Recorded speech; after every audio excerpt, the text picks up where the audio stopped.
4부 새로운 코너로 시작합니다. 코로나19는 확산 자체도 무섭지만 전염병을 틈을 타고 창궐하는 차별과 혐오 정서도 두렵습니다. 어쩌면 우리 사회를 더 병들게 할지도 모를 차별과 혐오에 대해서 이야기해보는 시간입니다. 안 아픈 대한민국, 이 코너 함께할 두 분입니다.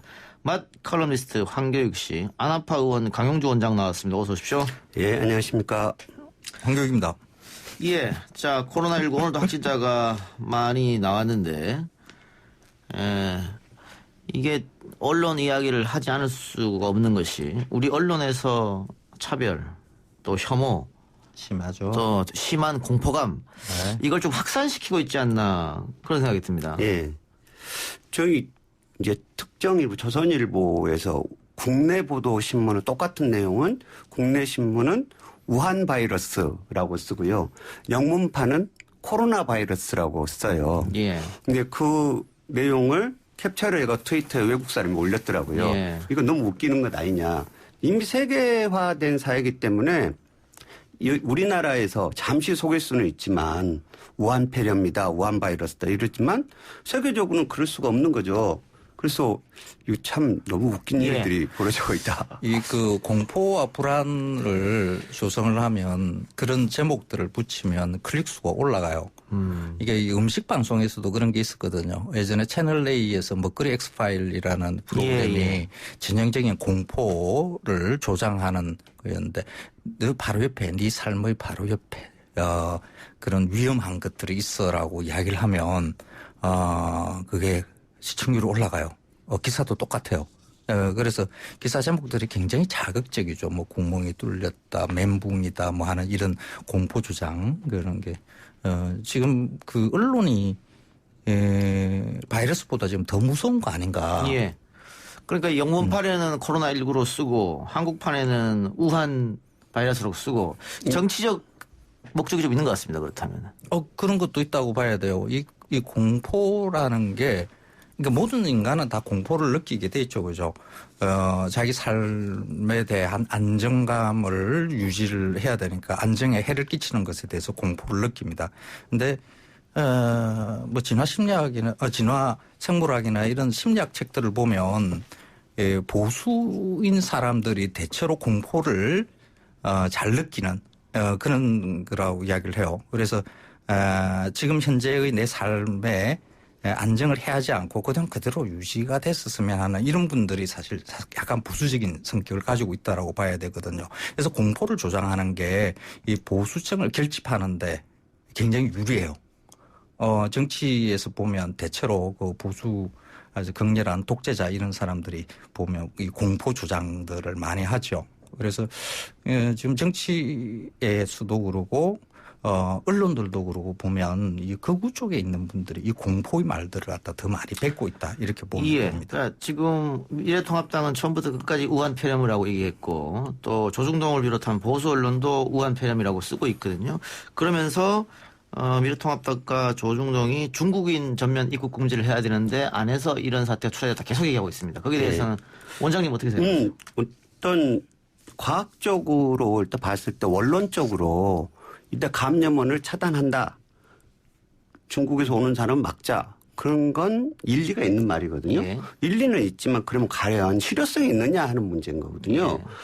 지금 역학의 관점에서 봤을 때 메르스를 우리가 다시 되돌아봤을 거나 아니면 모델링을 해서 봤을 때 입국을 막는다 그래서 그 질병을 막는다라고 하는 연구 결과들은 없습니다. 예. 없고 또 뭐가 있냐면 내셔널 지오그래픽에서 전염병과 봉쇄에 관한 논문을 냈는데요.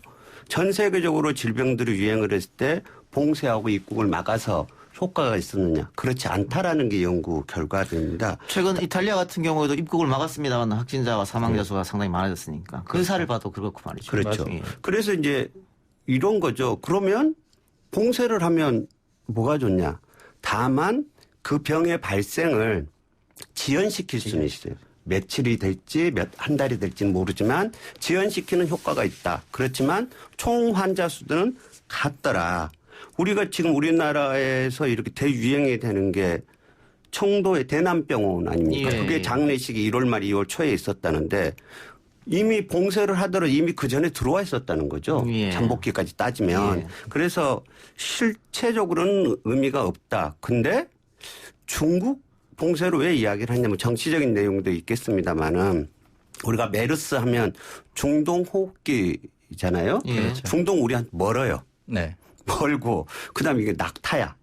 낙타 우리 잘 만나지도 못해. 예. 그래서 실질적인 두려움으로 느끼지는 않는데 이 코로나19는 바로 가까운 중국에서 그 많은 인구에서 생겨났는데 인프라도 낮고 그리고 방역 체계도 떨어져 있고 그다음 비민주적인 부분들이 있다 보니까 그런 공포심들이 더 커지는 예. 맞아요. 부분들이 있고 그 부분에 대해서 사람들이 얘기하는 것은 충분히 근거는 있다. 실제로 지금 그 우리나라에 있는 중국인 확진자 같은 경우에 2차, 3차 감염시키지 않았기 때문에 네. 뭐 그 부분은 당연히 맞는 말씀 같고요. 지금 원장님이 하는 병원이 중국인들이 많이 살고 있는 대림동에 있지 않습니까? 예. 근데 아까 제가 얘기했던 뭐 우한 폐렴이라든가 방금 얘기했던 중국 입국 차단해야 된다. 이것 다 어떻게 보면 지역 혐오 혹은 뭐 국가 혐오 이런 걸로 볼 수도 있는데 중국인들은 뭐라고 이야기하나요? 지금 그렇죠. 지금 영등포구에 살고 있는 중국 주소를 영등포에 쓴 사람들이 한 2만 8천 명 정도 돼요. 예. 2만 8천 명이 있는데 이 코로나19 환자가 3명 생겼어요. 3명 생겼는데 그중에 중국 사람은 한 명도 없어요. 예. 제가 살고 있는 대림동은 중국인들이 본향 같은 곳이거든요. 어허. 가장 많은 중국인들이 살고 있고 왕래가 가장 있는데 여기에 코로나19 환자가 2명 생겼어요. 다 한국 사람. 한국인들이. 예. 그건 뭐느냐. 이분들은 이 코로나19가 생긴 다음에 훨씬 더 위생에 철저히 하고 저희한테 온 환자 중에 이런 사람이 있어요. 너무 기운 없고 힘 없고 소화도 안 되고 죽겠다고 왔어요. 아니 왜 그러느냐 그랬더니 춘절에 중국 갔다 들어와서 14일 동안 스스로 자가격리를 한 거예요. 14일 동안 방 안에만 앉아서 있으니까 16일 되는 날 저한테 왔더라고요. 예, 예. 너무 기운 아니 당연하지 않냐. 방 안에 혼자서 14일 있으면 누구나 기운 없고 아프고 그러는 그렇게 그분들이 스스로 관리를 하고 하기 때문에 없거든요. 또 예를 들면 그래요. 우리나라 안산에 중국 동포들이 한 많이 5만 사시죠. 7천 명 정도 예. 살아요. 안산이 많이 근데 사시죠. 우리나라에서 지금 안산에 한 명의 환자도 생기지 않았어요. 예, 예. 그러면 제노포비아 할 때 중국 사람이 문제다 그랬으면 거기 생겨야 되는 거죠. 예, 예. 그냥 막연한 두려움으로 그렇네요. 누군가를 희생양을 삼으려고 하는 거죠. 이 공포라는 게 그러니까 내가 안전한 삶을 살고 있다라는 것을 확인하기 위해서 없는 공포도 만들거든요. 그러니까 음식 같은 경우에는 MSG는 안 좋은 거야. GMO는 안 좋은 거야. 이렇게 정해요. 저걸 안 먹으면 나는 안전한 거예요. 그래서 그 MSG와 GMO 뭐 합성 항신료 뭐 이런 것들은 다 공포의 대상으로 이렇게 만들어줘. 그러면 나는 안전한 거야. 이거 비슷하다고 보면 돼요. 특정 인종과 특정의 계층, 특정 집단을 공포의 대상으로 몰고 그러면 나는 안전한 삶을 유지할 수 있다라는 이런 것들이 작동하는 거죠. 근데 이건 사실 본능이거든요. 그런데 문명인과 미개인의 차이점은 이런 데 있는 거죠. 이런 공포를 스스로 다스릴 줄 알아야 이런 차별을 공포라는 것은 차별을 만들어낸다, 혐오를 만들어낸다라는 것을 인식을 하고 거기에 대해서 스스로 그걸 차단하는 능력을 가지고 있는 사람을 문명인이라고 할 수가 있어요. 인간은 그런 식으로 계속 진화해왔고 공동체를 형성해왔고 지금 문화를 만들어내는 거거든요. 근데 자꾸 미개하게 예전 상태로 거의 동물적인 감각을 의존하는 그런 본능만 살아있는 예. 쪽으로 자꾸 몰고 가고 있는 게 지금 언론이고 야당 정치인이라고 이렇게 봐야 돼요. 우리 좀 문명인답게 살아야 돼요. 그래요. 알겠습니다. 제가 집에서 아내가 이거 찌개 끓일 때 제가 몰래 안 볼 때 MSG 막 넣거든요. 그 넣어야 감칠맛이 나는데. 그 엄마의 손맛이다. 저도 그 찬장에 좀 숨겨두고 있어요. 알겠습니다. 자, 지금 아까 앞에 우리 서울대 권영진 교수하고도 이야기를 했습니다만 지금 과연 이 시기에 잘잘못을 따지고 주무장관 보고 내려가라 그러고 지자체장 보고 사퇴하라고 하고 이게 과연 맞는 이야기인가. 그리고 또 검찰은 또 거기에 대해 수사를 하고 있고 말이죠. 말도 안 되는 이야기죠. 네. 만일 잘못이 있다면 끝나고 해야 되는 게 맞지 않느냐 지금 그렇죠. 상황에서는. 지금 뭐 검찰 수사가 해야 될 때가 그쪽이 아니죠. 지금 이거 코로나19가 이렇게 번창하게 되는 게 지금 대구 신천지 거기에서 그 가족과 친척까지 다 포함해서 이렇게 보자 그러면 한 93% 정도 된다고 예. 정부 발표가 있었어요. 그러면 그 밝혀야 될 게 신천지에서 사실 아직 정확한 명단 그리고 어떤 활동을 했는지에 대해서 아직 그 잘 밝혀지지 않은 내용들이 있어요. 그쪽에서 내놓는 자료가 정보가 정확하다고 볼 수가 없는 거죠. 그렇다 그러면 당장에 수사를 해야 될 것이 신천지에서 그 정보들을 갖다 가져오기 위한 압수수색이나 이런 것이 진행이 돼야 되는 것이지 지금 열심히 코로나19를 방역하기 위해서 있는 그 실제 그 위에 있는 사령탑들에 대해서 검찰 수사를 하겠다라는 게 이거는 굉장히 정치적인 거라고 저는 볼 수밖에 없어요. 국민의 생명과 안전이 먼저지 무엇이 먼저인가. 검찰에서 하고 있는 게 왜 이렇게 정치적인 액션들만 취하는가. 그 검찰들도 공무원 아닌가요? 예. 국가를 위해서 뭘 하는 건가 굉장히 의심스러워요. 좀 어이가 없죠. 지금은 중국인 입국 금지는 이미 지역사회 감염으로 전화된 단계이기 때문에 이건 방역을 한 해 만에 뭐 봉쇄를 한 해 만에 전혀 실효성이 없는 문제인 거죠. 그리고 지금 봉쇄에서 완화로 옮긴 다음에는 어떻게 하면 확산을 줄이고 피해를 최소화할 건가. 이러기 위해서 모든 역량이 투입돼야 됐을 때 이것을 지휘할 복지부 장관의 발목을 잡고 이런다면 너무 저는 어이가 없다는 생각이 들고 이건 뭐냐. 예.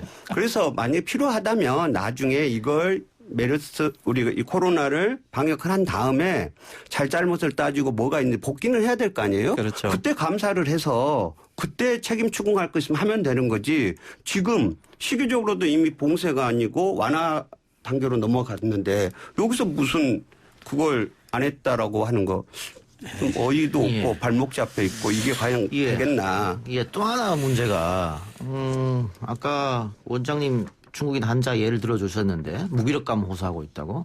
지금 모든 국민들이 그런 것 같아요. 또 특히 소상공인들은 너무 힘드니까 맞아요. 무기력감 플러스 분노까지 느끼고 있는 상황이고. 저도 집이 본가가 이제 경북 안동이니까 확진자가 좀 많이 나왔거든요. 네. 그래서 양친 두 분께서 거의 감옥 생활을 하고 있어서 너무 답답하다 그러고 자꾸 그러시는데 이렇게 하면 심리적 불안감, 스트레스 이런 좀 치료도 필요하지 않을까요? 지금 당장은 뭐 확진자 위주로 돌아간다 하더라도. 지금 우리 국민들이요.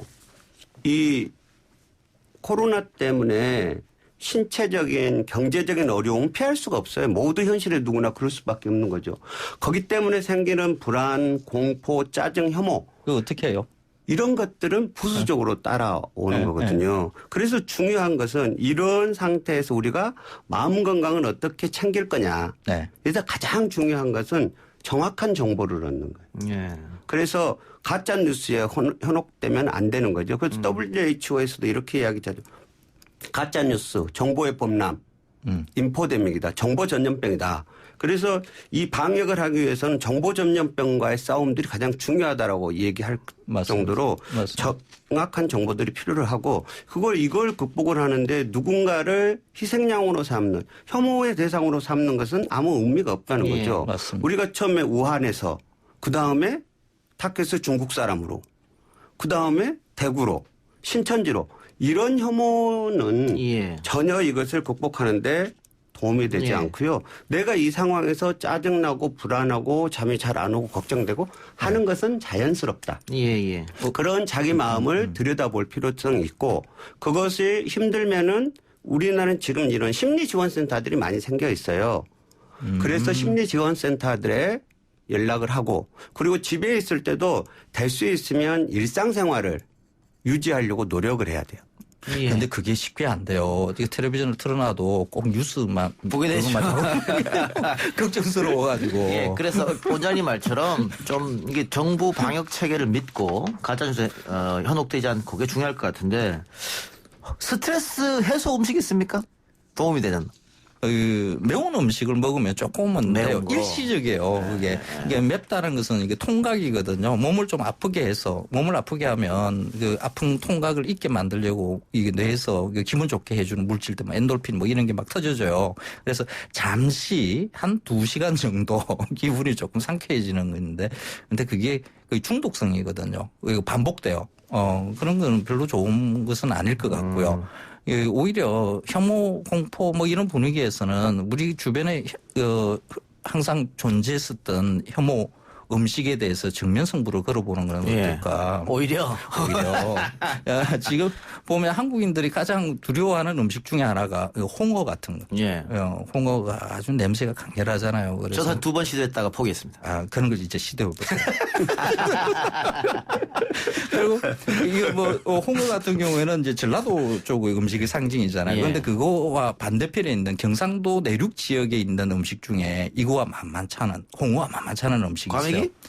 안동 뭐 영천 뭐 이쪽에서 먹는 돈백이라는 게 있어요. 상어. 네, 맞습니다. 그러니까 상어를 삭히면 이 홍어와 비슷하게 이 아모니아 냄새가 아주 강렬해요. 이것도 만만찮아요. 이게 그런 거 한번 시도해봐라. 그렇죠. 그러니까 홍어와 돈백이를 놓고 내가 이 혐오 음식을 내가 이길 수가 있는가, 정면 승부를 한번 걸어보시는 게. 예, 우리 강용주 원장님도 미식가라고 소문났는데 역시 그래도 어떻게 주위에 중국집이 많으니까, 중국 음식이 많으니까. 저는 이렇게 그래도 제가 의사니까 의학적 얘기를 하는 게 좋을 것 같은데, 저는 그런 생각이 들어요. 우리는 보통 일상적으로 살 때 나는 나, 너는 너라고 하면서 살잖아요. 네. 근데 꼭 그렇지 않거든요. 내가 나이면서 내가 바로 너인 거죠. 내가 바로 당신이다라는 생각들을 저는 갖는 게 중요하다고 생각을 해요. 지금 코로나 환자가 처음에 1명, 2명, 100명 생겼을 때는 나무 일이지만 지금 5,000명, 5,300명이 넘어가는 것은 곧 내일이 나의 일이거든요. 그래서 지금 코로나에 격리되어 있던가 코로나에 걸려 있는 사람은 미래의 나일 수 있거든요. 예. 그래서 신천지도 마찬가지고 이 방역을 위해서 고생하시는 의료인들, 공무원들, 이분들뿐만 아니고 지탄을 받는 신천지 사람들도 대한민국 국민이고 우리의 이웃이다. 네. 그런 마음들이 이 어려움들을 서로 극복해 나가는 그런 마음을 중요하지 만들어줄 않을까. 수 있는 음식이 뭐가 있어요? 음식은 잡탕밥. 같이 먹어야죠. 예, 알겠습니다. 여기까지 듣고 다음 주에 또 뵙죠. 두 분 수고하셨습니다. 고맙습니다. 고맙습니다. 오늘 방송 마치고요. 저는 내일 이 시간 다시 돌아오겠습니다.